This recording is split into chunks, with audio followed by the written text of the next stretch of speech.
नमस्कार नमस्कार, मेरा नाम है राजीव कुमार बजाज यानी आरकेबी और मैं हूं इस वक्त एडवोकेट प्रदीप नंबियार जी के साथ। प्रदीप जी नमस्कार। नमस्कार सर, नमस्कार। और प्रदीप जी और मैं हम दोनों हैं कहां पर? नेशन नाउ पर। नेशन नाउ हमेशा हमेशा आपके साथ। जय हिंद, जय महाराष्ट्र, जय भवानी, जय शिवाजी, वंदे मातरम। वंदे मातरम। आप सबको अस्सलाम वालेकुम, सत श्री अकाल, गुड इवनिंग, इन चाइनीज नि हाओ, इन Japanese konnichiwa and in French, bonsoir, I think. Bonsoir. How are you, Kochambo, to our viewers in East Africa, South Africa, the continent of Africa, wherever they speak Swahili? So congratulations to everybody. मुबारक हो सबको, पूरे हिंदुस्तान को. We won the Champions Trophy. Yeah, fantastic. India is the Champions Trophy champion for the third time, which is absolutely amazing. Really and truly wonderful. Really a wonderful game of cricket yesterday. Absolutely fantastic. Really loved it. Absolutely loved it, and I must confess I watched the match for the first time, because usually I don't watch because Indian wickets start to fall as soon as I start to put on the TV. But I said yesterday, if we have to win, we have to win. That's it. And we won. But there were moments where we found that फिर वही होने वाला है, फिर वही होने वाला है. But the team was really fantastic. They played to a plan, they played continuously, and they played to win. जबरदस्त, मतलब They played to win. And Rahul, as we were discussing with you, Rahul at number 5, number 6 is doing a fantastic job. Number 7 actually. Yes, number 7. Doing an absolutely wonderful job. Because if he's there, continuously he's been performing the last few matches. That's right. He's seeing India through whenever there is difficult circumstances. So Gautam Gambhir wins his first ICC trophy as India coach, which is not bad at all considering the fact that we had a 5-0 or 0-5 whitewash in Australia and a 0-3 whitewash by New Zealand in India. But in white ball cricket, well, that's a different story altogether. So India has now won 7 ICC trophies, 7, which is absolutely fantastic. And at the moment with us, to talk about the situation in Maharashtra की स्थिति के बारे में बात करने के लिए, और हो सकता है अगर वो क्रिकेट के बारे में कमेंट करना चाहेंगे तो I would welcome it. अभिषेक त्रिपाठी साहब, भारतीय जनता पार्टी के। अभिषेक त्रिपाठी जी नमस्कार। नमस्कार राजीव जी, नमस्कार प्रदीप जी, नमस्कार। और योगेश खेरे साहब नमस्कार। नमस्कार। नमस्ते सर, नमस्ते। जय हिंद, जय महाराष्ट्र, कैसे हैं सर? जय हिंद, जय Maharashtra. Wonderful to see you sir. तो आप दोनों को भी बहुत बहुत मुबारकबाद हो, आप दोनों को भी बहुत बहुत बधाई हो। भारत जीत गया कल बहुत जबरदस्त तरीके से। I really loved it, very frankly speaking. क्या है कि हम मिल रहे हैं पहली बार, भारत की जीत के बाद पहली बार ये शो हो रहा है, क्योंकि the show starts at about 7 o'clock and we won late night yesterday, so it was really fantastic. Abhishek Tripathi, any comments on India's victory? Bharat की जीत के ऊपर कुछ बोलना चाहेंगे सर आप? बहुत ही खूबसूरत जीत हुई है और we are all very happy, all Indians, all of us. बहुत अच्छी चीज हमारे कोच गौतम गंभीर ने लिखी थी after the match, congratulations to 1.4 billion Indians. और special credit to Rohit Sharma, क्योंकि उन्होंने बहुत ज्यादा क्रिटिसिज्म फेस की in last couple of months Australian tour के बाद। हम सब लोग उसमें थे, मैं भी बहुत क्रिटिसाइज किया। तो ये एक बहुत ही अच्छी चीज हुई है इंडिया की। And any comment on Sunil Gavaskar? So you can see Sunil Gavaskar dancing. Any comment on that?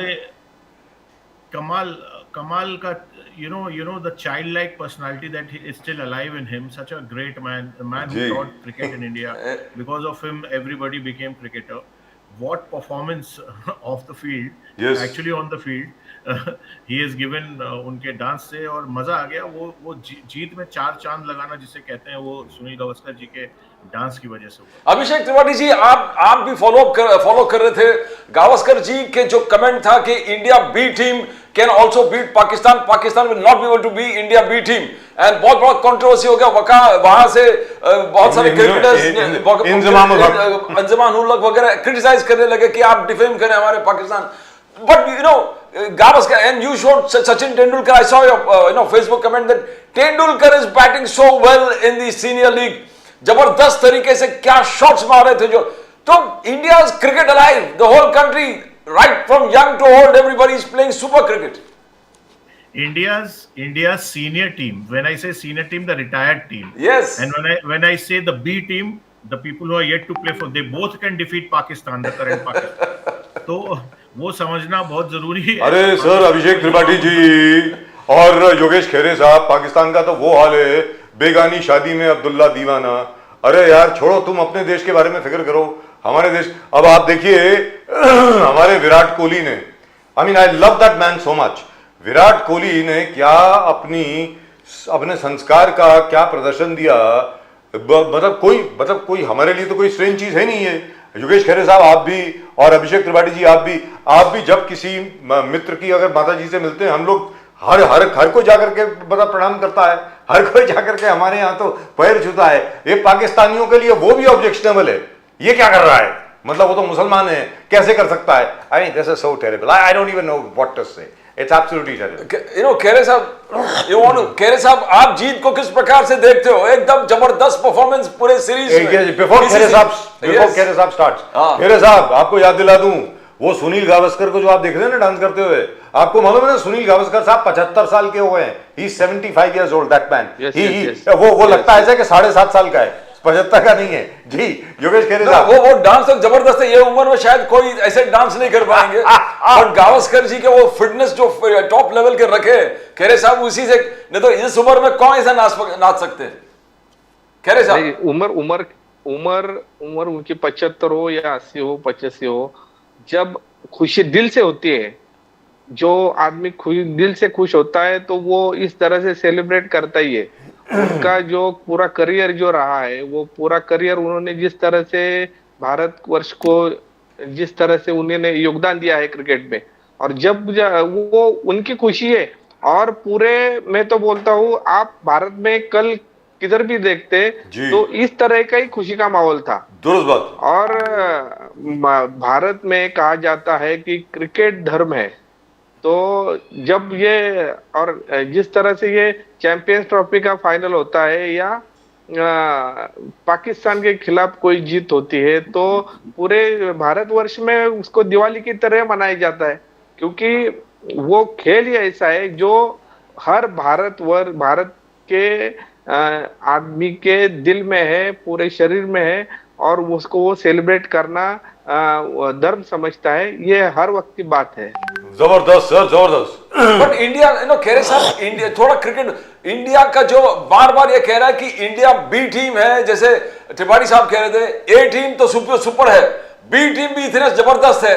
और इंडियन सीनियर्स जो तेंदुलकर जी आज के जमाने में खेल रहे हैं, क्यों शॉट जो तेंदुलकर साहब खेल रहे हैं आजकल, वो जबरदस्त आउट ऑफ द बॉल। जो पुराने तेंदुलकर जो 10-15 साल पहले जो खेलते थे, वही शॉट्स आज भी खेले साहब। तो कैसे इंडिया का जो क्रिकेट स्ट्रेंथ है, कैसे देखते हो आप? ए बी सी सीनियर नहीं, अब ए बी सी सीनियर, ये बात है तो मेरे ख्याल से अलग बात है। लेकिन जब आप देखेंगे जिस तरह से ट्रांसफॉर्मेशन आया है क्रिकेट में, जब सुनील गावस्कर जी खेलते थे तो उस समय का जो क्रिकेट था, उसके बाद जब सचिन तेंदुलकर खेलते थे उस टाइम का जब क्रिकेट था, और आज का जो क्रिकेट है, उसमें बहुत बदलाव आया है। आज का क्रिकेट बहुत फास्ट हो गया है, और हमें तो 2020 का अभी हमारा ये आदत पड़ गई है, और हमको भी वैसा ही खेल देखने को। लेकिन जो सुनील गावस्कर जी के टाइम का क्रिकेट था, वो पूरी तरह से बहुत टेक्निकल क्रिकेट था। और सचिन तेंदुलकर ने तो उन्होंने तो क्रिकेट को बहुत ऊंचाई पे लेके गए थे। लेकिन अब विराट कोहली है, रोहित शर्मा है, उन्होंने खेल को और भी उसको रोमांचक कर दिया है। तो ए बी सी का कुछ ये ठीक है, लेकिन वो हर समय की बात में वो ट्रांसफॉर्मेशन आया है। दुरुस्त बात, बिल्कुल दुरुस्त बात है। इन एनी इवेंट, अभिषेक त्रिपाठी साहब और योगेश खेरे साहब, आई डिसएग्री विद सुनील गावस्कर। जो सुनील गावस्कर ने बोला है ना कि इंडिया की जो बी टीम है वो पाकिस्तान को हरा सकती है, I disagree with him completely. Shall I tell you why? हमारी जो अंडर 19 टीम है ना, वो पाकिस्तान की टीम को हरा देगी आज की तारीख में। मैं बता रहा हूँ, जो अंडर 19 प्लेयर्स है ना, हमारे बच्चे जो हैं, वो आज पाकिस्तान को हरा देंगे। मतलब उसमें कोई ज्यादा उसमें कुछ घबराने की बात नहीं है।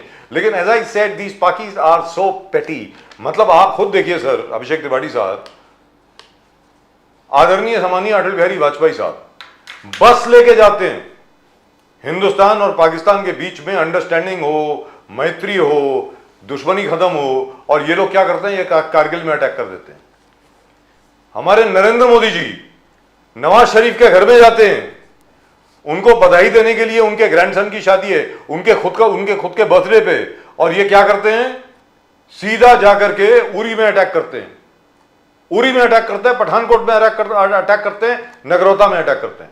तो मतलब ये इस किस्म के लोग हैं सर, वेरी फ्रैंकली स्पीकिंग। अब ये तो तय हो गया। And the manner in which they have reacted to the Indian victory, Hindustan की जीत के ऊपर जिस प्रकार इन लोगों की वो इनके वक्तव्य आ रहे हैं, I think it's terrible, absolutely terrible. They ought to be ashamed of themselves.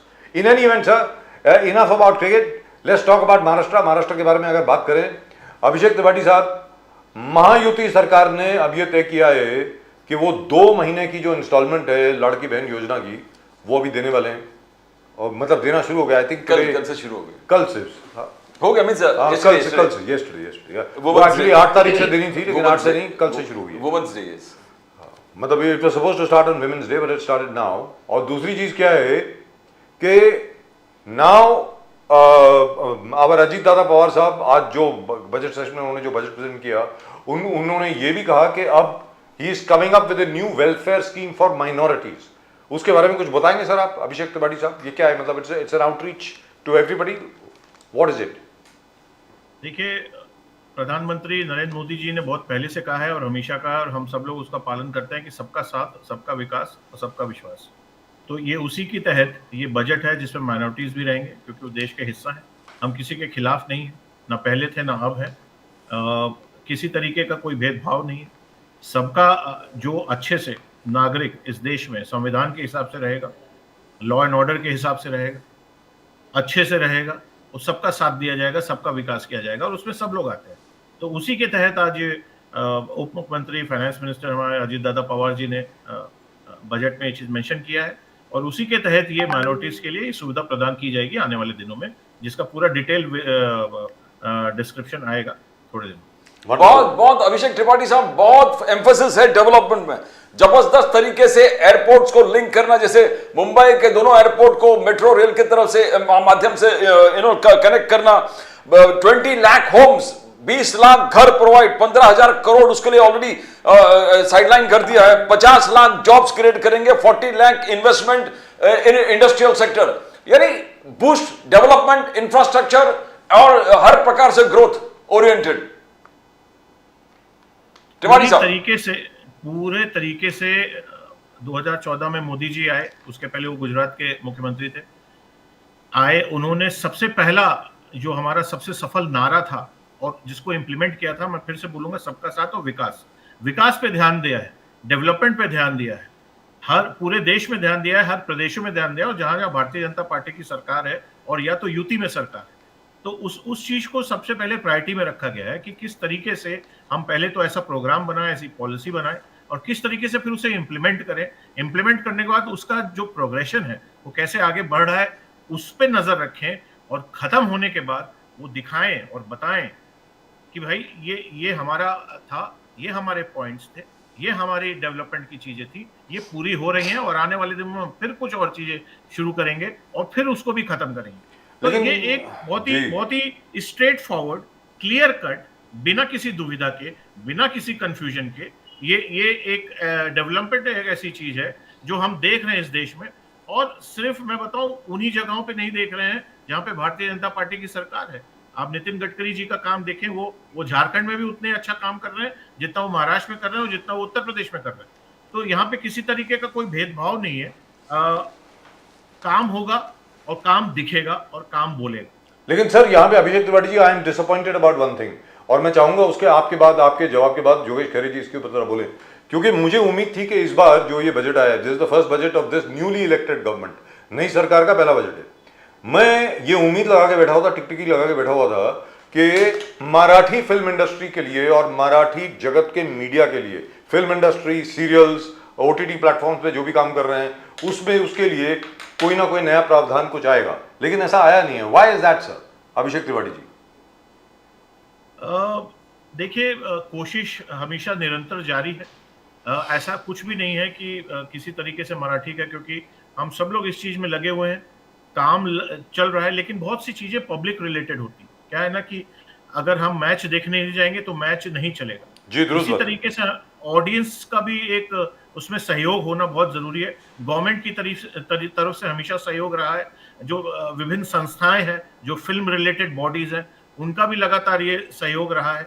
तो आने वाले दिनों में हम इसका भी देखेंगे। आई एम श्योर देवेंद्र जी, अजीत पवार जी, शिंदे साहब, सब लोग इस विषय पे है, क्योंकि उन लोग ने हमेशा से इंटरेस्ट दिखाया है और प्रमोट किया है। जो फिल्मकार हैं या फिल्म रिलेटेड लोग हैं, उन लोगों को आगे लाए हैं और हमेशा से सपोर्ट किया है। तो very soon I think we'll be seeing that also. Because I'm telling you very frankly, because I've seen some of the Marathi films which have come. I think we've had a discussion on this on Facebook a little bit. आपके साथ भी हुआ है थोड़ा सा कि Marathi film में जो सब्जेक्ट है, द सीरियसनेस, द ओरिजिनलिटी, जो अभी मराठी सिनेमा में दिख रही है सर, वो बॉलीवुड में तो नहीं दिख रही। बॉलीवुड इज मोर और लेस डेड। वो तो मतलब खत्म ही हो गया बिल्कुल। वो तो इधर से उठा के उधर से उठा के क्या क्या क्या बना रहे हैं अभी तक मेरे को समझ में नहीं आ रहा, वेरी फ्रेंकली। शायद अभिषेक त्रिपाठी जी बताएंगे, क्योंकि he is related to the film industry, कि असल में वहाँ चल क्या रहा है, हमें तो कुछ समझ में नहीं आ रहा। I think probably Bollywoods money and their exploitation of the same subjects is possibly killing Bollywood. That's what I think. अभिषेक त्रिपाठी साहब। जी बिल्कुल बिल्कुल सही बात है। बॉलीवुड बहुत खराब टाइम से चल रहा है और वो उनके काम की वजह से, उनके स्क्रिप्ट की वजह से, उनके डायरेक्शन की वजह से, और साउथ की फिल्म का रीमेक करते हैं जो छूट ही नहीं पा रहा है। पता नहीं ऐसी कौन सी गोली खा ली है इन लोगों ने कि ओरिजिनल कोई चीज कर ही नहीं रहे। और मैंने मराठी सिनेमा में हमेशा देखा है ओरिजिनल सब्जेक्ट बनते हुए, अच्छे सब्जेक्ट बनते हुए, लेकिन क्या है कि पब्लिसिटी के लिए उतना पैसा, उतना बजटिंग, उतनी चीजें उतनी उपलब्ध नहीं हो पा रही है ताकि वो लोगों तक और ज्यादा पहुंचे। वो उस तरीके का सारा पैसा यहाँ बॉलीवुड में बेकार हो रहा है। तो आई थिंक ये थोड़ा सा एक सपोर्ट का, थोड़ा सा एक शिफ्टिंग का बहुत जरूरत है कि किस तरीके से हम मराठी सिनेमा को खींच के आगे लाएं और किस तरीके से अगर बॉलीवुड ठीक से काम करना चाहे तो करे, क्योंकि वो हीरो ड्रिवन बॉलीवुड है। वहां पे कोई कंटेंट का, किसी स्क्रिप्ट का, किसी कहानी का कोई महत्व नहीं होता। गिन चुन के 3 या 4 फिल्म, 300 फिल्में बनती हैं साल में और 3-4 फिल्में हिट हो पाती हैं, बाकी सब फ्लॉप होती हैं। और मराठी के मैं बहुत सी फिल्में देखता हूँ, बहुत ज्यादा। तो OTT पे और ज्यादा मिल जाती है तो मैं उस पर भी देखता हूँ बहुत ज्यादा। और मैं खुद भी बनाना चाहता हूँ, मैंने खुद भी स्क्रिप्ट लिखी है, ये मैं बोल देना चाहता हूँ। मराठी फिल्म मैं करना चाहता हूँ एज अ डायरेक्टर। तो उस कदम पे मैं कल परसों भी कुछ लोगों से बात कर रहा था कि किस तरीके से इसको आगे किया जा सकता है, कैसे किया जा सकता है। तो हाँ, ये एक कलेक्टिव जो है ना, मिला जुला सपोर्ट की जरूरत है। Wonderful, absolutely wonderful. And this is for all the film producers and financiers watching this show. Abhishek Tripathi साहब, please contact him. In case you don't have his number, please get in touch with us. We'll give you his number. Sir आप क्या बोलेंगे इसके बारे में, योगेश खेरे साहब? उसके बाद राज ठाकरे साहब के पास के ऊपर मैं आता हूँ। योगेश खेरे साहब, मैं वेरी फ्रैंकली, मेरी अपेक्षा ये थी कि अब ये नई महायुति की सरकार आएगी कि ये मराठी फिल्म्स के लिए कुछ और देगी, कि मतलब आज जितना बजट होता है उसका शायद दुगना कर देगी, कि सरकार की तरफ से आपको इतनी सब्सिडी मिलेगी, इतना ये मिलेगा, इतना वो मिलेगा, और डिस्ट्रीब्यूशन में कुछ और मदद होगी वगैरह वगैरह वगैरह। जैसे अभिषेक त्रिपाठी साहब ने बताया कि फिल्म अच्छी बन गई, बहुत खूबसूरत फिल्म बन गई, लेकिन उसकी अगर अच्छी तरीके से उसकी पब्लिसिटी ना हो, उसकी प्रमोशन ना हो, तो कौन देखने जाएगा? और अगर वो क्या है कि एग्जीबिशन ही नहीं होगी पिक्चर की, दिखाई नहीं जाएगी, तो देखेगा कौन? योगेश खेरे साहब। सबसे पहले तो मैं अभी जो अभिषेक जी ने मराठी फिल्म बनाने में जो रुचि दिखाई है उसके लिए मैं उनका शुक्रिया अदा करता हूं कि उन्होंने रुचि दिखाई इसमें। लेकिन अभी जो आपकी बात सही है कि मराठी फिल्म, मराठी प्लेज, मराठी नाटक, इसके लिए जो कुछ उनको प्रावधान किया जाना चाहिए था वो इस बजट में नहीं किया है। मुझे तो अभी मराठी की बहुत सारी फिल्में आप देखेंगे कि वळू रहेगी, सैराट रहेगी, देऊळ बंद रहेगी, ऐसी बहुत सी फिल्में मराठी इंडस्ट्री में आए और अच्छी तरह से उन्होंने परफॉर्म भी किया। लेकिन अभी आप देखेंगे कि जो मराठी फिल्में आती है वो मल्टीप्लेक्स में उनको बहुत बार हमको ही फाइट करना पड़ता है कि मराठी फिल्म को मल्टीप्लेक्स नहीं मिलता, और जब मिलता है तो उसके रेट जो है मल्टीप्लेक्स उसमें के वो 300-400 एक सामान्य आदमी के बजट के बाहर है। अभी आपने देखा होगा कर्नाटक में 200 रुपए का उसको लिमिट लगा के रखा है, अभी लगाया है कि मल्टीप्लेक्स में जो 200 रुपए का लिमिट लगाया है। अभी हमारी अपेक्षा भी है कि ये सरकार इस बारे में कम से कम मराठी फिल्म के लिए कोई ऐसा प्रावधान लाए कि जो सामान्य व्यक्ति है वो फिल्म देखना, थिएटर में जाके फिल्म देखना उसको आसान हो जाए। और ये इसका परिणाम ये होगा कि ज्यादा से ज्यादा लोग मराठी फिल्म देखने के लिए थिएटर में जाएंगे और उसको मराठी फिल्म को ही उसका फायदा होने वाला है। तो ऐसा भी मैं अभिषेक जी के माध्यम से सरकार को ये हमें विनती है कि वो ऐसा भी उसका प्रावधान कुछ कर सके जी। तो जल्दी से करे। और हमारा तो मराठी फिल्म के लिए हमारा रास्ते पे आंदोलन बहुत सालों से चलता आ रहा है। जब मल्टीप्लेक्स में जगह नहीं मिलती मराठी चित्रपटों के लिए तो हम रास्ते पे उतरते हैं और मराठी फिल्म के लिए जो जगह मिलनी चाहिए उसके लिए हम फाइट करते ही आए हैं। दुरुस्त बात है। लेकिन लेकिन कैसे बात- one second, Yes, Pradeep ji, yes, one second। yeah। ये प्रदीप जी की फेवरेट फिल्म है बाय द वे, जिसके बारे में अभी मैं बात करने जा रहा हूँ। मतलब उसके इनको डायलॉग भी याद हैं सारे। एक पिक्चर आई थी नट सम्राट, आप देखिए, that film earned about 63 crore, 63 crore कमाए उस पिक्चर ने। उसके बाद एक पिक्चर आई थी Sairat, that movie earned over 105 crore. तो मतलब मेरा ये कहना है कि हो सकता है कंटेंट को लेकर भी शायद कुछ ट्वीकिंग की जरूरत है मराठी फिल्म्स की, क्योंकि ऐसा नहीं है कि Marathi films pan India hit नहीं हुई हैं। जैसे हर हर महादेव है, that was a pan India hit, it was a Marathi film. So मेरा ये कहना है कि महाराष्ट्र में सब्जेक्ट्स इतने जबरदस्त है।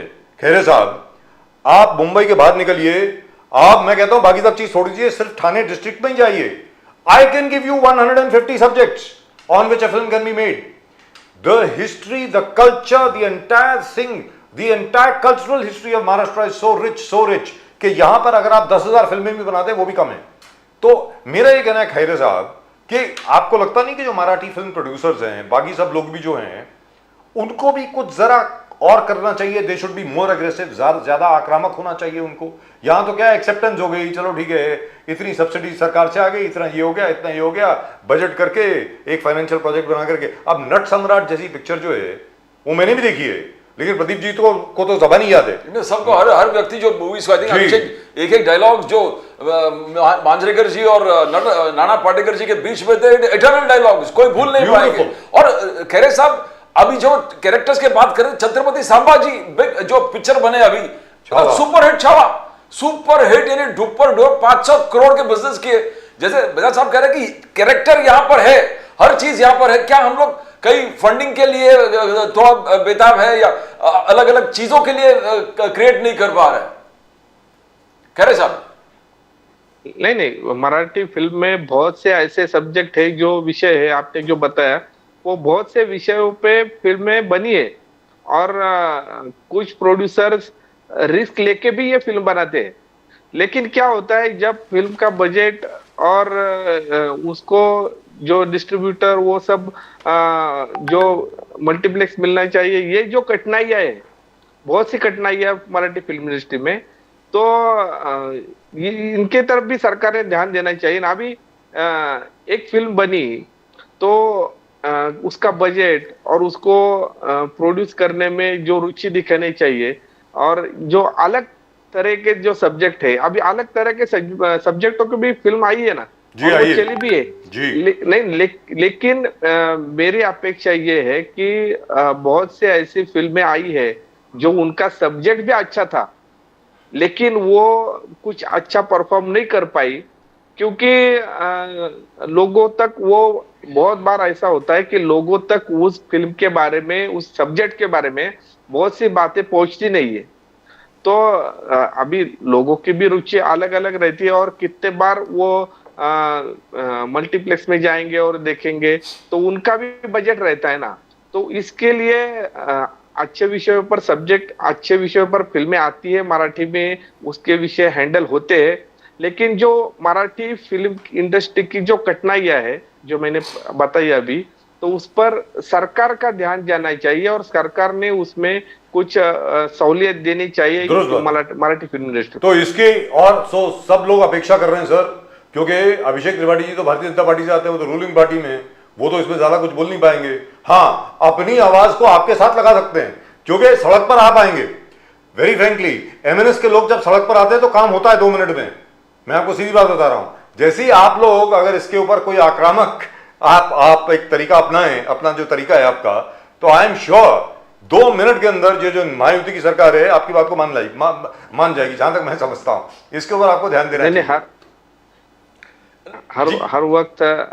हर वक्त हम बहुत बार रास्ते पे आते हैं, वो तो बात है, लेकिन बहुत बार राज ठाकरे साहब ने जब विनती की है सरकार को, सीएम साहब को, तो बहुत सी बातें हुई भी है, वो मैं नकारता नहीं उसको, लेकिन ठीक है, अभी रास्ते पे ही रहेंगे और सरकार से भी दरखास्त करेंगे कुछ ये बातें हो, इसलिए सरकार से भी दरखास्त करेंगे। वंडरफुल। सो खैरे साहब, let's not talk about the budget.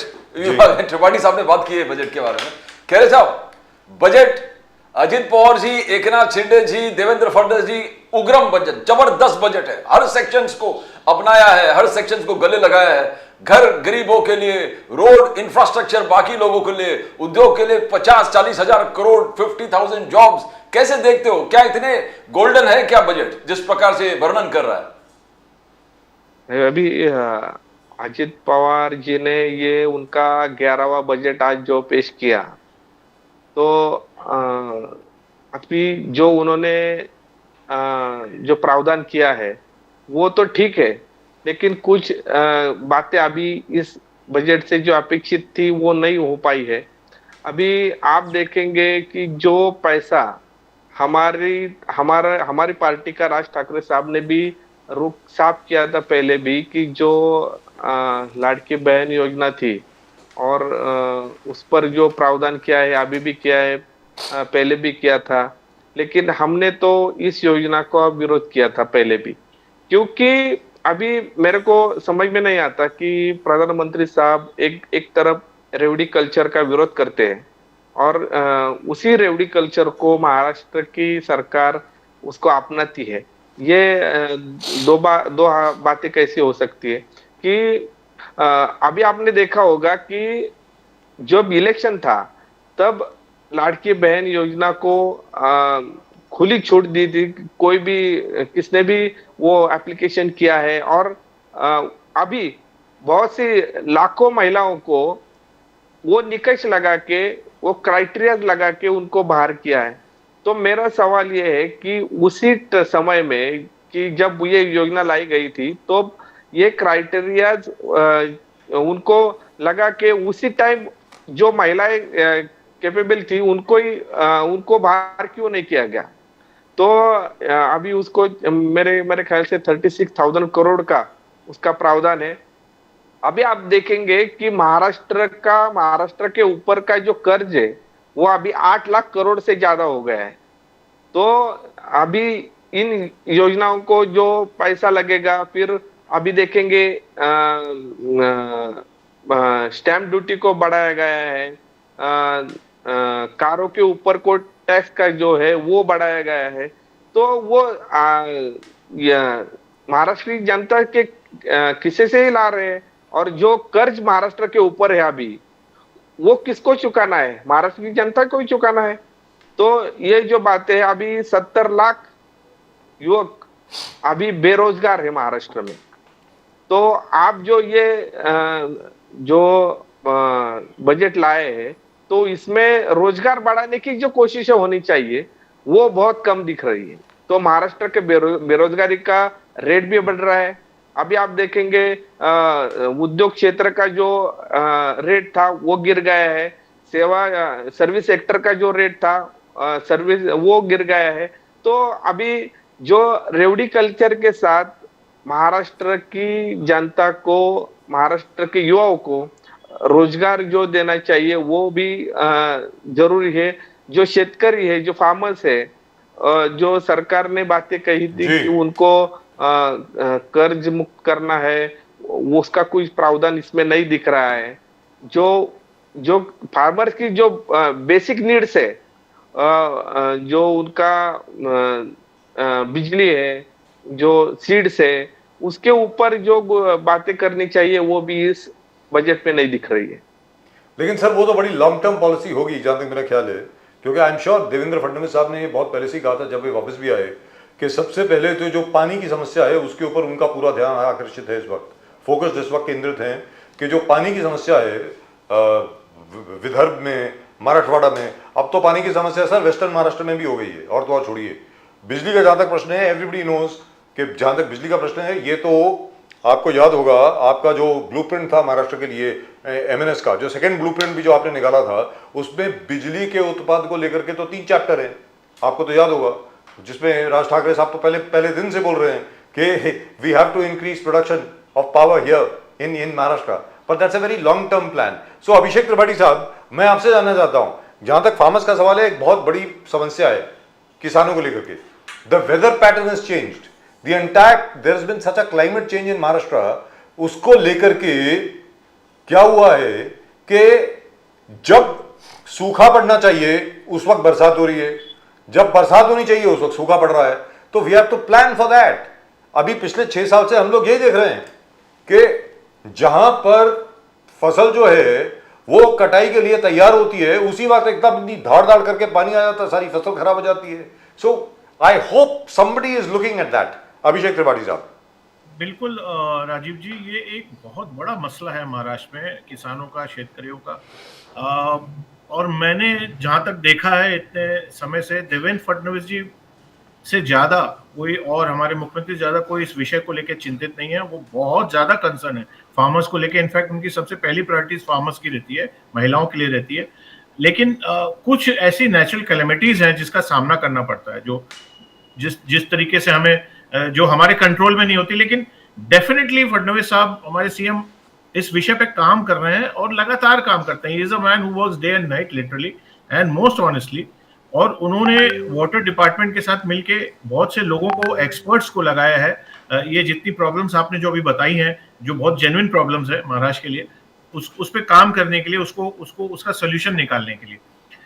जटिल समस्या है, ओवरनाइट कुछ भी नहीं होता।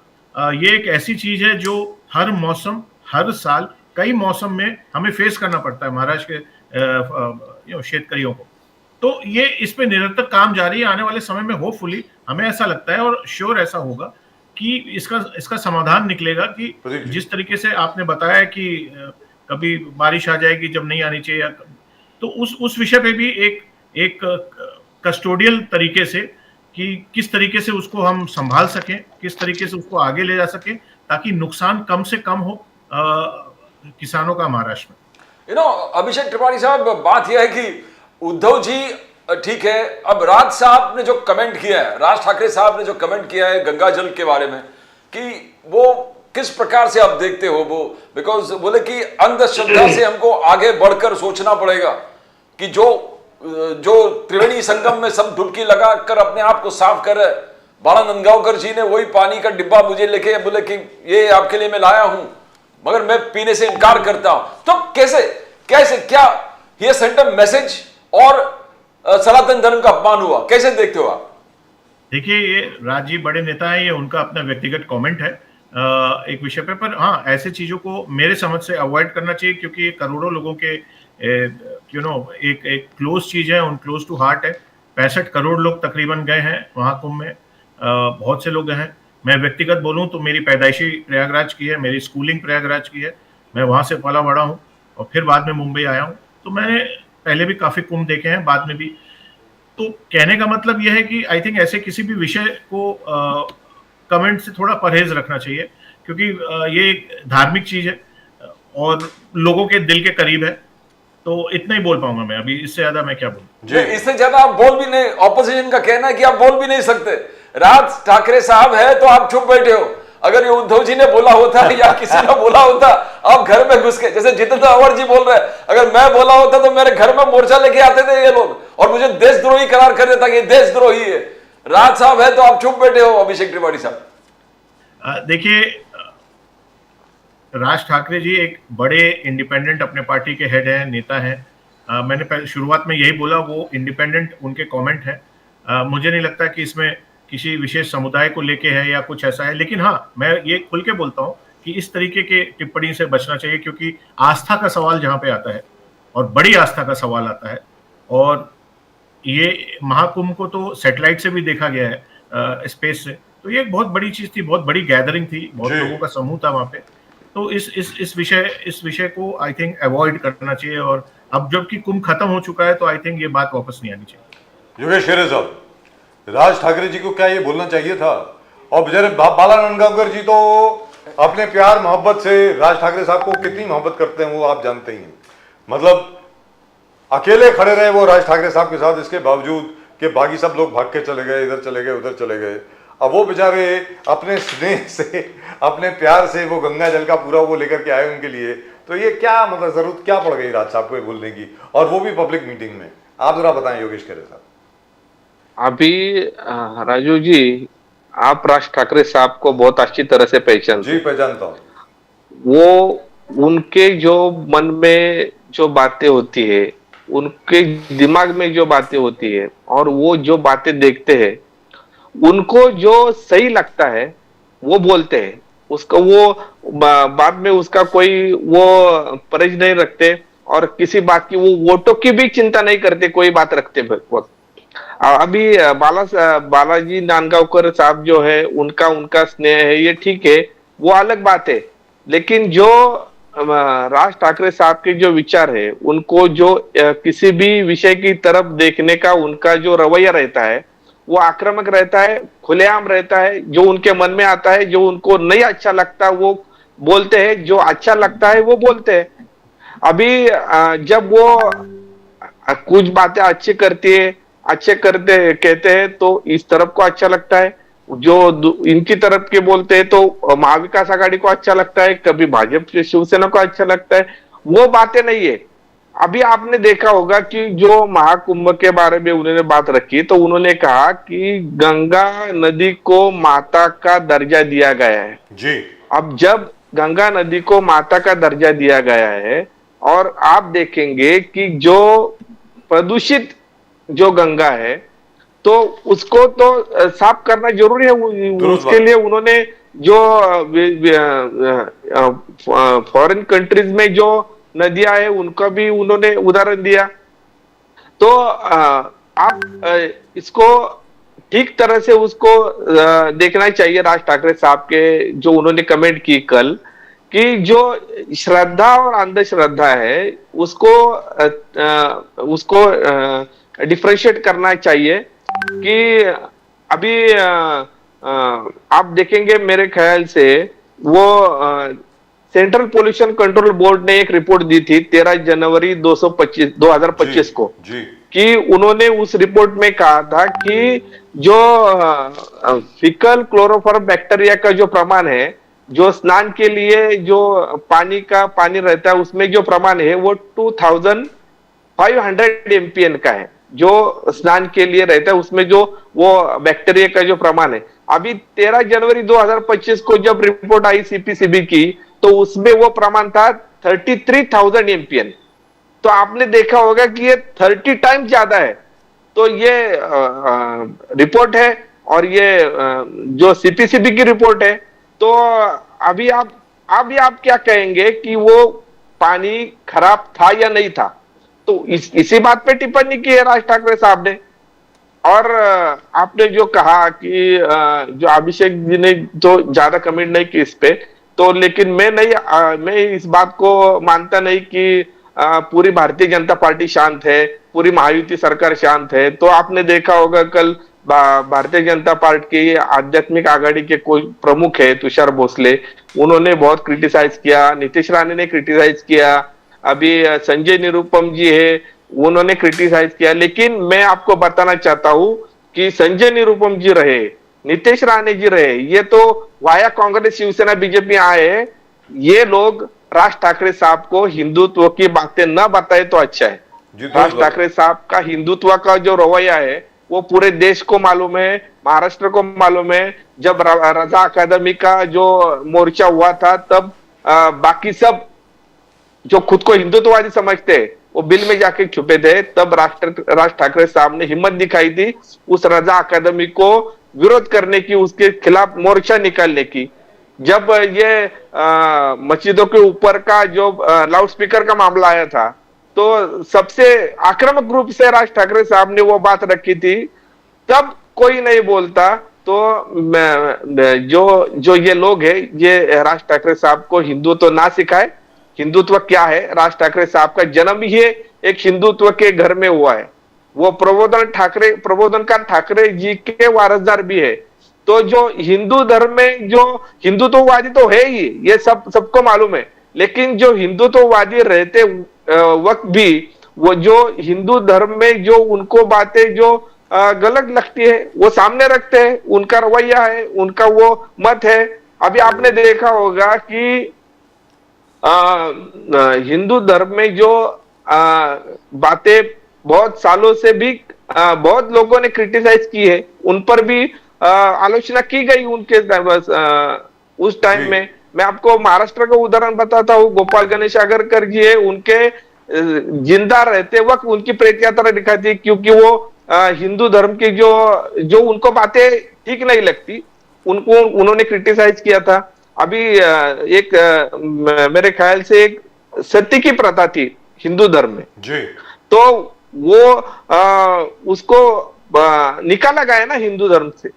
तो मेरा ये ठीक है, गंगा माता है, उसके बारे में हमारी भावनाएं है, उसमें कोई दो राय नहीं है, लेकिन राज ठाकरे साहब का जो उन्होंने बात रखी वो आपने ठीक तरह से लेनी चाहिए कि उन्होंने जो कहा कि जो गंगा नदी, और गंगा नदी तो है ही है, और देश की बहुत सी नदियां हैं जो इस तरह से प्रदूषित हुई है, जिस प्रदूषण है उसमें, तो उसको देखना चाहिए, वो नहीं देखते, और उसको जो साफ करना चाहिए, उसको जो क्लीन करना चाहिए, उसकी तरफ ध्यान नहीं जाता। और जो गंदा पानी है, और ये सीपीसीबी की रिपोर्ट है, तो वो गंदा पानी में अगर मैं नहीं उसको एक्सेप्ट करता तो नहीं एक्सेप्ट करता, इनका खुला रवैया है राष्ट्रपति साहब। सुधीर मुंगेटीवार जी ने आलोचना किया। अब सुधीर मुंगेटीवार हिंदुत्व में डूबा हुआ व्यक्ति है। सुधीर मुंगेटीवार ने कहा 68 करोड़ लोगों ने वहां जाकर त्रिवेणी संगम में डुबकी लगाकर ये दिखा दिया कि ये चीज को हम लोग मानते हैं, और हमारा ये मान्यता है कि हमारे जो भी है, अगर सिंस को जो पाप है वो जो भी है धुल जाएंगे। एक विश्वास है लोगों में, और विश्वास में चाहे वो मोदी साहब और योगी साहब उसको कन्विंस कर पाए। आधा आबादी हिंदुत्व का वहां पर जाके संगम में डुबकी लिया है। तो कहा कि राज साहब माइनॉरिटी में चले गए, बोले कि बाला नंदगांवकर जी भी नहीं सुने राज साहब का। तो कैसे आप देखते हैं मुंगेटीवार जी का? 68,000 करोड़ लोग गए, कितने गए वो बात अलग है। जो मेरे ख्याल से जिस एंगल से राज ठाकरे साहब की बात को सुनना चाहिए, अभी मैं आपको बहुत से उदाहरण अभी दे सकता हूं कि उस पानी में स्नान करने के बाद बहुत से लोग ये भी हो गए, बीमार भी पड़ गए हैं। तो ये भी बातें है ना, तो बहुत सी बातें, वो पानी जो है उसकी जो क्वालिटी है, और वो जो स्नान करने के लिए ठीक है क्या नहीं, वो पीने के लिए ठीक है क्या नहीं, इसके ऊपर राज ठाकरे साहब ने सवाल उठाया है। तो जो सवाल उठाया है उसका अभी आप धर्म से जोड़ेंगे तो ये बातें तो सामने आएगी। तो योगेश खरे साहब कहने का मतलब ये हुआ कि कुछ बरस पहले राज ठाकरे साहब ने मुझे इंटरव्यू दिया था। अभिषेक त्रिपाठी साहब, मैं आपके पास आ रहा हूं एक सेकंड में, योगेश खरे साहब से ये कमेंट ले लूं। उन्होंने ये कहा था, जो आपने कहा ना गंगा को हम मां कहते हैं, अरे सर गंगा को मां कहते हैं तो ये हमने नदी से नाले में कन्वर्ट कर दिया गंगा को आज की तारीख में। तो उस वक्त भी राज ठाकरे साहब ने ये कहा था कि भैया उसको मां मत कहो, मैं तुम्हारे, ये बोला था उन्होंने, अभी तक वो इंटरव्यू है, इट्स अवेलेबल ऑन यूट्यूब, कि मैं तुम्हारे आगे हाथ जोड़ता हूं, मां मत कहो। जो टेम्स नदी है लंदन में, उसको कोई मां नहीं बोलता। 70s में इट वॉज कंप्लीटली पोल्यूटेड, इतनी ज्यादा पोल्यूटेड थी कहने की हद नहीं। आज जाकर के उसको देख लीजिए, फर्स्ट क्लास है। एम्स्टरडैम में Zuiderzee, it has been completely cleaned up, it is so beautiful right now. So is the case with so many other rivers all over Europe. तो उन्होंने ये कहा, मां कहने से, सिर्फ मां कहने से और गंगा की आरती करने से गंगा जी साफ नहीं होंगी, गंगा जी निर्मल, अविरल और पवित्र नहीं होंगी। हमें बहुत मेहनत करनी पड़ेगी। जो सारे जो इंडस्ट्रियल पोल्यूटेंट्स हैं, ह्यूमन पोल्यूटेंट्स हैं, उनको डाइवर्ट करना पड़ेगा। तो योगेश खरे साहब, ये बात मैं समझ सकता हूं राज ठाकरे साहब ने किस बेसिस पर यह बात कही, लेकिन क्योंकि अभी महाकुंभ का एटमॉस्फेयर है, वातावरण वही है, लोग उसको हिंदुत्व से जोड़ेंगे। लोग यही कहेंगे, जैसे नितेश राणे साहब ने कहा कि ये तो हिंदुओं का अपमान है। योगेश खरे साहब क्या बोलेंगे इसके बारे में आप? हिंदू और हिंदुत्व और हिंदुओं का अपमान, जी ये बातें नीतीश रानी जी नहीं कहे तो ये अच्छा है, क्योंकि उन्होंने हिंदू के बारे में, हिंदुत्व के बारे में 8 साल पहले क्या कहा था वो भी अभी रिकॉर्ड पे है। तो ये जो उन्होंने जो माता का दर्जा दिया है, हम जब नदी को माता का दर्जा देते हैं, माँ का दर्जा देते हैं, तो वो दर्जा सिर्फ हम मन में नहीं दे सकते ना, मन में नहीं देना चाहिए ना, करेक्ट उसको वास्तव में भी लाना चाहिए। जी जो इंडस्ट्रियल पोल्यूशन है, जो ह्यूमन पोल्यूशन है, वो हम उसमें ये सारा पोल्यूशन उसमें छोड़ेंगे और माँ को नदी को गंदा करेंगे और वो फिर भी उसको माँ कहेंगे, ऐसा कैसा हो सकता है? Absolutely correct. So, Abhishek Tripathi sahab, the fact remains that as far as Maharashtra is concerned, Maharashtra is facing a major jobs crisis. नौकरियों को लेकर के बहुत बड़ा क्राइसिस है सर इस वक्त। जैसे अभी अभी योगेश खैरे साहब ने कहा 70 लाख के करीब लोग जो हैं वो अनएम्प्लॉयड है इस वक्त, ऑन रिकॉर्ड, ऑफ रिकॉर्ड नहीं। ऑफ रिकॉर्ड कितने हैं तो गॉड ओनली नोज। और उन ऑन रिकॉर्ड लोगों में से भी हो सकता है काफी लोग स्विगी में काम करते हों, अपना जोमेटो में काम करते हों, अलग अलग डिलीवरी वगैरह वगैरह, as boys they must be employed. So my point is, यहां पर सरकार को मुझे लगता है बहुत अच्छी तरीके से ध्यान देना चाहिए, स्पेशली एमएसएमईज को लेकर के, medium small and micro enterprises को लेकर के। अगर महाराष्ट्र में उनको और कोऑपरेटिव मूवमेंट जो थी पुरानी महाराष्ट्र की, उसको भी एक बार फिर पुनर्जीवित किया जाए तो मुझको लगता है कि महाराष्ट्र फिर दोबारा वही महाराष्ट्र बनेगा जो पहले था। सर जी बहुत अच्छी बात है राजीव जी, ये बहुत अच्छा आपने बताया है और इस विषय पे काम हो रहा है कि नौकरियों को कैसा समाधान किया जाए। लेकिन मैं एक बात ये भी साथ कहना चाहूंगा, मेरे कहने का मतलब ये नहीं है कि सरकार कोशिश नहीं कर रही, सरकार बहुत ज्यादा इसमें अग्रसर है, कोशिश कर रही है, उनका प्रयत्न जारी है। लेकिन ऐसे बहुत से लोग हैं जो युवा हैं खास करके, जिनको नौकरी चाहिए होती है, उनको भी प्राइवेट सेक्टर की तरफ तलाश ज्यादा होती है और उस तरफ ज्यादा जाना चाहते हैं। और ऐसा ही नहीं है कि सिर्फ गवर्नमेंट की ही जो जॉब है उसकी तरफ वो लोग जा रहे हैं कि वहां पे उनको कमी है, कि वहां पे जॉब नहीं मिल रही है, कि गवर्नमेंट उनकी जॉब क्रिएट नहीं कर रही है। ये समझना बहुत जरूरी होगा कि ये जितने जितने लोग हैं, जितने 70 लाख हो, 80 करोड़ लोग हों या 50 लाख लोग हों, इसमें से बहुत से ऐसे लोग होते हैं जिनकी अपनी जॉब की एक चाह होती है, एक किस्म की जॉब वो करना चाहते हैं और उसी दिशा में जाना चाहते हैं और जाने की कोशिश करते हैं। तो इस वजह से भी कई बार ऐसा होता है कि उनको असफलता हासिल होती है, लेकिन वो उस नंबर में आते हैं कि वो अनएम्प्लॉयड है। तो ये एक बहुत ही ट्रिकी चीज है राजीव जी। जी दुरुस्त बात। इसको समझना बहुत आसान नहीं है कि जॉब नहीं मिल रही है तो किस कारणवश नहीं मिल रही। सर इस चीज पे जाना जरूरी है। And definition of jobs has to change. Definition of jobs must have to change. Yeah, it will have to change because at the moment the criteria is whosoever has got a government job is employed or whosoever has a permanent job is employed. But now all enterprises have become different. With the coming of the IT industry, with the explosion of the media, people are finding other means to earn money. तो मैं ये सवाल हर एक से पूछता हूँ, मैं आपसे भी पूछूंगा, आपसे ये सवाल पूछता हूँ, पहले आप इसका जवाब दें, उसके बाद योगेश खैरे साहब जब भी उनका दिल करे जरूर जवाब दें। Like we are sitting in BKC, Pradeep ji और मैं इस वक्त बीकेसी में है, हमारा ऑफिस बीकेसी में है सर। इसके बाहर जाओ, you will find at least there must be 30 or 40 restaurants and bars all around BKC and 5-star hotels. Sir waiting होती है वहां पे, मेरा ये कहना है, and they are not cheap, सारी की सारी बहुत महंगी है। मतलब so that means people have money, right? Why is it the restaurants are full? Why is it that all the dhabas are full? How is it that all the bars are full? So where is that money coming from? So perhaps the definition and the enumeration must change. Methodology must change. What do you think, Abhishek Tripathi साहब? राजीव जी बहुत जरूरी है, मैं फिर से ये चीज बोलूंगा कि सबसे पहले अपनी पहचान करना बहुत जरूरी है किसी भी युवा को या जो भी जॉब सीकर है कि उसको किस जॉब में जाना है। कई बार हम ऐसा सोचते हैं कि हम ये कर सकते हैं पर वो हम नहीं कर सकते। अपनी क्षमता पहचानना बहुत जरूरी है और चैनलाइज करना अपने आप को, और जॉब को चैनलाइज करना बहुत जरूरी है। कि कई सारे, आपने आईटी इंडस्ट्री की बात की, बहुत ज्यादा जॉब है, टॉप से लेके बॉटम तक जॉब है, सबका अपना अपना लेवल है, सबकी अपनी अपनी डिग्री है, सबकी अपना अपना पढ़ाई लिखाई और एजुकेशन है। तो उसी संदर्भ में किसी को जॉब मिल सकती है। आज मैं चाहूं मैं किसी आईटी कंपनी का सीईओ हो जाऊं तो मैं नहीं हो पाऊंगा और मैं अपना समय व्यर्थ करूंगा और फिर बाद में मैं ही बोलूंगा मुझे जॉब नहीं मिल रही। तो आई थिंक अपने व्यक्तित्व को अपनी क्षमता को भी चैनलाइज करना बहुत जरूरी है बहुत से लोगों को, क्योंकि जॉब बहुत है। हम हर जगह देखते हैं जॉब है, लेकिन वहां पहुंचना, वहां पे अप्लाई करना, उसको सीख करना, उसके लिए जाना, और थोड़ी मेहनत लगती है, और हर किसी को लगती है।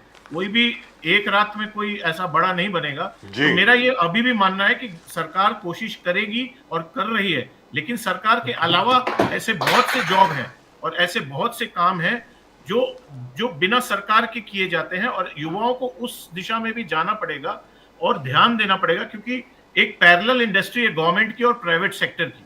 Abhishek Tripathi साहब, I want to come back to what Raj Thakre साहब said and जो खैरे साहब ने बोला है, यही जिक्र खड़गे साहब ने भी कहा। नमामि गंगे प्रोजेक्ट, नमामि गंगे साफ सफाई अभियान जो भी है, जो बजटेड फंड्स थे वो टोटली स्पेंड हुआ नहीं है। जो STP plant around continuous along the Ganga right till West Bengal, जितने भी एसटीपी प्लांट्स रखे हैं वो STP 90% are not working and the government is not doing anything about it. Now that's a serious problem. और कानपुर उस क्षेत्र में तो पूरे जो मलमूत्र everything, they say all the entire drain is flowing into the Ganga, into the left into Ganga. फिर यह योगी आदित्यनाथ सिंह, ये ब्रिटिश हमें मत सिखाओ, ये सब उन्होंने प्लान कर दिया कि गंगा के अंदर कैसे ड्रेन को छोड़ा जाए। No, but the point is even now the STPs are not functioning. Kanpur every day drain वगैरह पूरा गंगा में लोड करे। तो कहीं ना कहीं राज ठाकरे जी जो बोले उसको एक पॉजिटिव एस्पेक्ट में लेकर we truly work towards cleansing of Ganga. Not only Ganga, अभी हमारे बगल में मिथि रिवर है, 1000 करोड़ के ऊपर आपने पैसा डाले उस पर, both BMC and MMRDA 500 600 crore. It is as dirty. तो जितने भी हम रोज हम लोग देख रहे हैं कि काला, वो मिथि नदी मीठा नदी नहीं है, वो काला पेट्रोल और डीजल ऑयल सब मिक्स करके वो काला black water is going out from there. तो can't we take it in a positive aspect? नदी नहीं, बिल्कुल पॉजिटिव में लेना चाहिए जो श्री राज ठाकरे जी ने कहा है।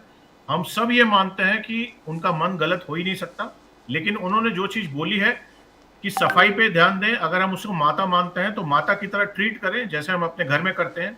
तो सफाई बहुत जरूरत है। कई बार ऐसा होता है कुछ मशीनरी खराब हो जाती है और काम नहीं होता है, तो वो ठीक होती है और फिर से काम शुरू होता है। उस पर सरकार उत्तर प्रदेश की लगेगी, उत्तराखंड की लगेगी। मैं पिछले साल हरिद्वार और ऋषिकेश गया था, प्रत्यक्ष रूप से मैंने डुबकी लगाई है और वहां की गंगा बहुत साफ, मतलब वो तो ऊपर हो गई ना, भी तो ढूंढने पे भी कुछ नहीं मिलेगा। तो हाँ, कई जगह ऐसा होता है कि पॉपुलेशन बहुत हैवी होती है जी, जब पॉल्यूशन वेस्ट बहुत हैवी होता है, जिसको चैनलाइज करना बहुत जरूरी है, और सरकार पूरी तरीके से उस पर लगी हुई है। और बजट है, जो बजट पूरे अच्छे से यूज किया जा रहा है, ऐसा कुछ नहीं। पर हाँ, मैं इस चीज को पॉजिटिव में लूंगा, अच्छे से लूंगा, सकारात्मक रूप से लूंगा। जो श्री राज ठाकरे जी ने बोला है कि उसको साफ रखो और अच्छे से रखो। I'll tell you Mithi River because I was staying here right from birth.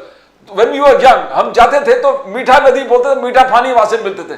तो जो भी मिथ सराउंडिंग था, you could actually drink that water, आप इसको पी सकते थे। मगर आज वो पानी पिएंगे तो मैं मर जाऊंगा, I will die because मीठा नदी become an industrial waste effluent भरकर वहां से जा रहा है। तो जो भी उससे के साथ भ्रम फैला हुआ है कि आप पीना चाहिए, I can't do it, actually I will not be able to do, and more than this 1000+ crore इसमें इन्वेस्ट किया है अभिषेक त्रिपाठी साहब, both the MMRDA and 1000 crore वही, यानी सब खा गए, कोई कुछ किया नहीं। अब करप्शन एस्पेक्ट भी देखिए ना इसमें त्रिपाठी साहब। क्या है ना, बीच बीच में सरकारें टूट रही हैं, सरकारें बदल रही हैं। 2.5 साल उद्धव जी की सरकार रही और बाकी लोगों की सरकार रही, तो क्या है, जब भी प्रोग्रेशन का काम होता है, डेवलपमेंट का काम होता है, वो थोड़ा रुक जाता है बीच में। चाहे वो मेट्रो का आप देख लीजिए, चाहे आप MMRDA का नाम लीजिए, आपने वो देख लीजिए। तो ऐसा बीच बीच में जो रुकावट के लिए खेद आता है, उसको भी हमें झेलना पड़ता है बहुत तरीके से। अब प्रत्यक्ष रूप से पूरे तरीके से हमारी सरकार है, और विषय इतने सारे हैं, विषय इतने गंभीर हैं, प्रॉब्लम्स इतनी सारी हैं, क्योंकि कई चीजों को हम इनहेरिट करते हैं पहले वाली सरकार से। तो उस चीज पे काम होना शुरू हो गया है। अभिषेक त्रिपाठी जी, छोटी सी बात बोलूं योगेश खैरी जी शायद इस पर थोड़ी रोशनी डालेंगे। Sir, how long can we keep blaming the previous government? Sir सीधी सादी बात है। नहीं, सर एक छोटी सी बात करें सर प्लीज। ब्लेम की बात नहीं है, मैं डेवलपमेंट की बात के लिए मैं छोटी सी बात कर रहा हूं सर। जब हम कोई चीज शुरू करते हैं फिर वो एकदम से रुक जाता है। सर मिठी नदी की मैं बात कर रहा हूं सर, फिर से शुरू करते हैं। सर मिठी नदी और गंगा की मैं बात कर रहा हूं। पहले मिठी नदी की बात करें, क्योंकि बिल्कुल हमारे ऑफिस के साथ में है। सर जब 26 जुलाई यहां पर हुई थी, 2005 में, उसके बाद सारे मुंबई शहर को मालूम पड़ा कि यहाँ पर एक नदी है जिसका नाम मिठी नदी है, ठीक है sir. It was at that time when Bombay drowned, Mumbai जब डूब गया था तब लोगों को मालूम पड़ा कि मुंबई शहर में 4 नदियां हैं। उस वक्त एक बहुत बड़ी मूवमेंट चली थी। हमारे बड़े अच्छे मित्र हैं किरण सुमैया साहब, उन्होंने एक एफआईआर भी फाइल किया था, पता नहीं क्या कुछ किया था कि बीएमसी ने काम नहीं किया, एमएमआरडी ने किया, ये नहीं किया, वो नहीं किया, वो नहीं किया। मिठी नदी, ओशिवारा नदी, अपना दहीसर नदी और बोईसर, ये 3 नदियों के बारे में बहुत बड़ी बड़ी बातें भी हुई।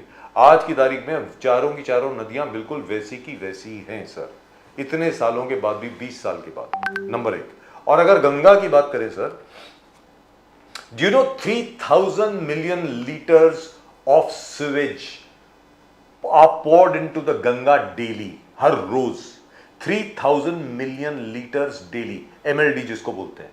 आज भी वही स्थिति है सर। और यह स्थिति कब उत्पन्न हुई? I think in 1932 if I am not mistaken. ये अंग्रेजों ने, एक कोई अंग्रेज कलेक्टर आया था इधर अपने काशी में, and he allowed the untreated sewage to be thrown directly into the, pushed directly into the Ganga। उसके पहले सर, मुगलों के जमाने में भी, उसके पहले भी गंगा नदी में कोई मैला नहीं जाता था। अमृत और मैला, ये 2 चीजें हैं हिंदुस्तान में, इन दोनों का मेल कहीं नहीं होता था। यहां पर योगी आदित्यनाथ जी बिल्कुल ठीक बोल रहे हैं, ये अंग्रेजों की देन है। पंडित मदन मोहन मालवीय ने मूवमेंट चलाई थी इसके खिलाफ कि इसको हटाइए। आज तक हम उसके बारे में क्यों कुछ नहीं कर पाए सर? मैं आपसे पूछ रहा हूं। अभी तो मोदी साहब का 11वां साल चल रहा है sir as prime minister. Why can't we declare? मैं आपको एक चीज बोलता हूं, ये मैं बहुत पहले से बोल रहा हूं सर, राज ठाकरे साहब भी ये बहुत पहले से बोल रहे हैं, पूरी गंगा नदी को एक राष्ट्रीय धरोहर घोषित कर दीजिए ना, मंदिर घोषित कर दीजिए। ये हमारी मां है, we worship the Ganga, Ganga is a goddess for her. पूरा रिवर जो है that is a temple, let the worship act, places of worship act apply on the Ganga. कोई भी अगर उसको पोल्यूट करते हुए पाया गया 10 साल की जेल होगी भैया, एकदम। ऐसा क्यों नहीं कर सकते सर हम? अभिषेक त्रिवेदी साहब बताएं प्लीज। बहुत बहुत अच्छा ये आपने बताया है। ये बिल्कुल ये विषय थोड़ा बड़ा है, ज्यादा कमेंट नहीं करूंगा, लेकिन हाँ, अच्छी बात बोली है आपने। और ये बहुत ही मीनिंगफुल है जो एक आपने पॉइंट रेस किया हुआ है। I think it should reach to the right ears and hopefully it should be done. I want to ask the same question to खेरे साहब। खेरे साहब, नदी को प्रदूषित नहीं करना चाहिए। लोग कचरा नदी में क्यों डाल रहे हैं? लोग ड्रेनेज नदी में क्यों डाल रहे हैं? बिकॉज लोकल कॉर्पोरेशन वहां पर ऑल्टरनेट फैसिलिटीज दिया नहीं है, नहीं दिया है। बीएमसी को देखिए आप, अगर ये गटार फटार अगर रिवर में नहीं जाता, नदी में नहीं जाता, वो आप ऑल्टरनेट उधर कुछ सिस्टम बना देते, या एसटीबी प्लांट या कोई ऐसा प्यूरिफिकेशन प्रोसेस है। लोग कचरा नदी में इसलिए डाल रहे हैं बिकॉज दूसरा ऑल्टरनेटिव नहीं है। आप वहां जहां तकलीफ है वहां पर सॉल्यूशन दे दो ना। आपको बोलो, जैसे डिक्लेयर कीजिए कि नदी में आप नहीं डाल सकते, मगर ऑल्टरनेट कहां डाले, हम किधर डाले? वो तो आप इंफ्रास्ट्रक्चर बनाइए खेरे साहब। यहां के 56,000 करोड़ से 70,000 करोड़ का बजट होगा खेरे साहब, मगर हम लोग बेसिक इंफ्रास्ट्रक्चर नहीं बनाए। और ये भी कानून बना दिया कि नदी में मत डालो, तो डाले। लोग बोले कि डालेंगे कहां कचरा? 4000 करोड़ भूल गए, 74,000 करोड़। हाँ खेरे साहब, 4000 करोड़ बहुत होते हैं यार। खेरे साहब, आपको लगता है कि इंफ्रास्ट्रक्चर हुआ नहीं है? मीठी नदी को साफ करना है, मीठी नदी को साफ करना है, ये हम कितने साल से सुनते आ रहे हैं। 20 साल हो गए सर। लेकिन अभी तक मीठी नदी को साफ नहीं कर पाए। मीठी नदी की मिठाई किस किसने खाई है ये सबको मालूम है जी, कि जिन्होंने बीएमसी में बहुत सालों से उधर सत्ता की है, अभी उसमें शिवसेना भी है, उनके साथ बीजेपी भी थी।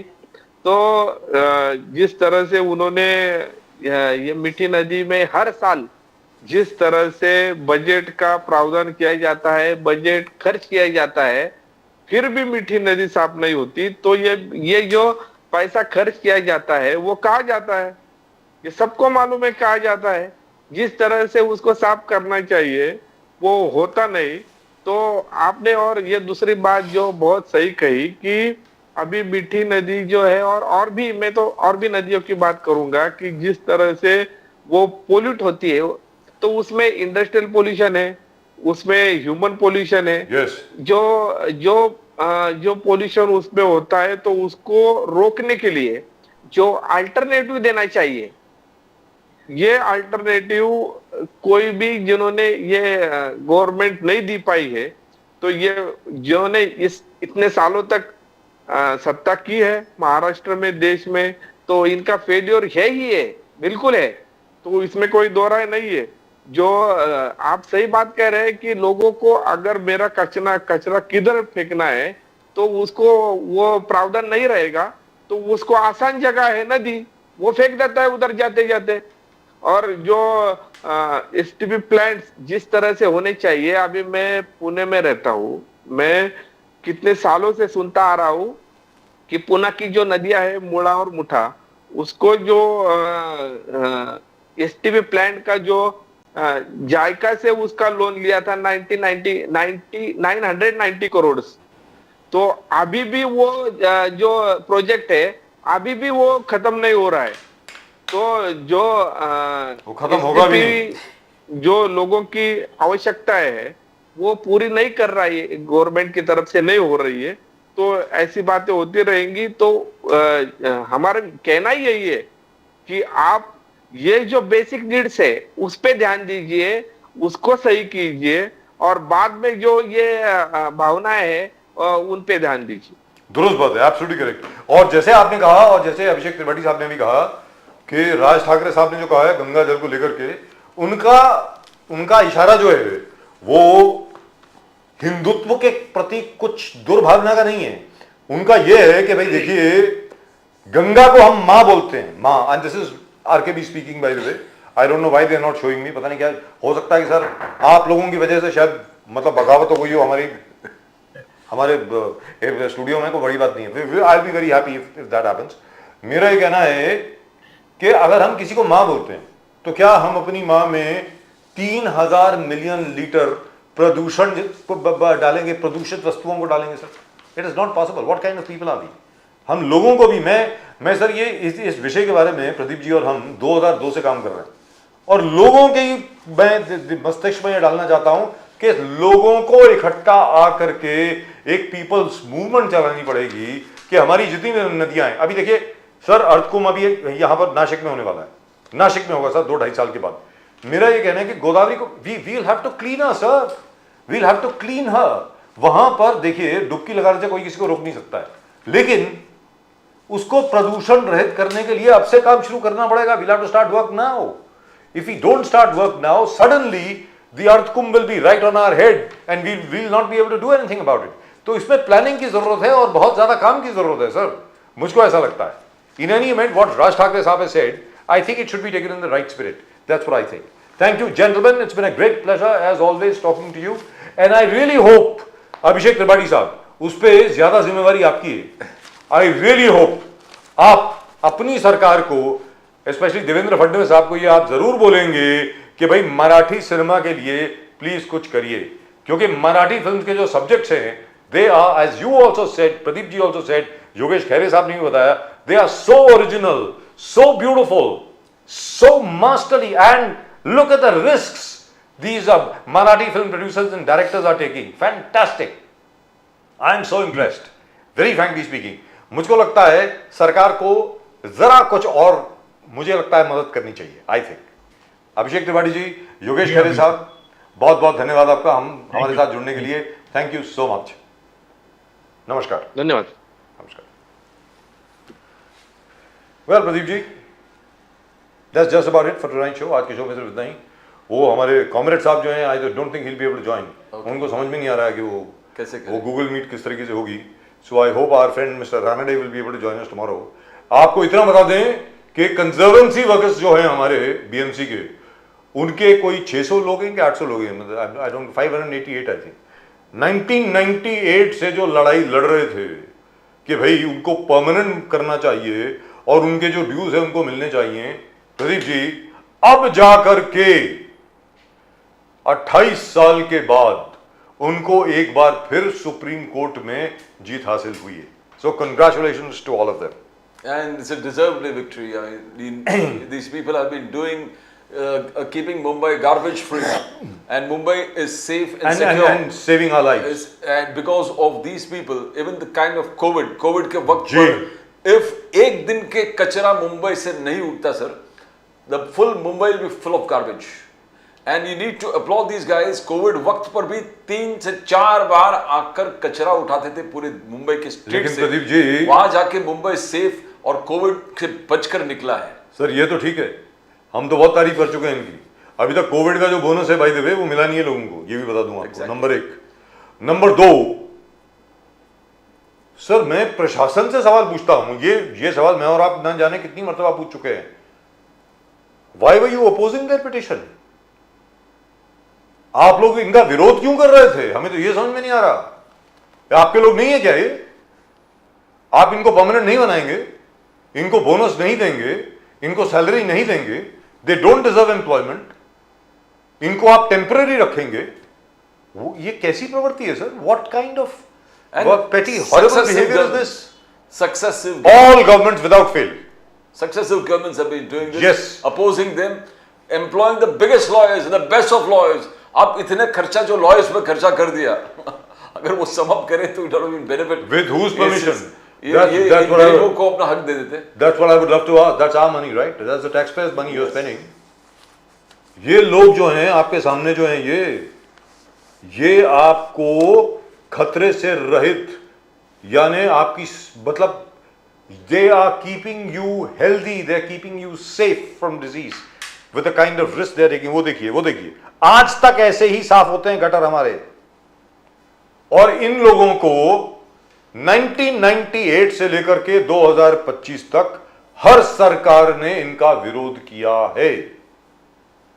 Pradeep ji, the first one in the labour commissioner, yes, labour commissioner के बाद लेबर ट्राइब्यूनल में जीते, उसके बाद सेशंस कोर्ट में जीते, उसके बाद हाई कोर्ट में जीते, और अब सुप्रीम कोर्ट में भी जीत गए हैं।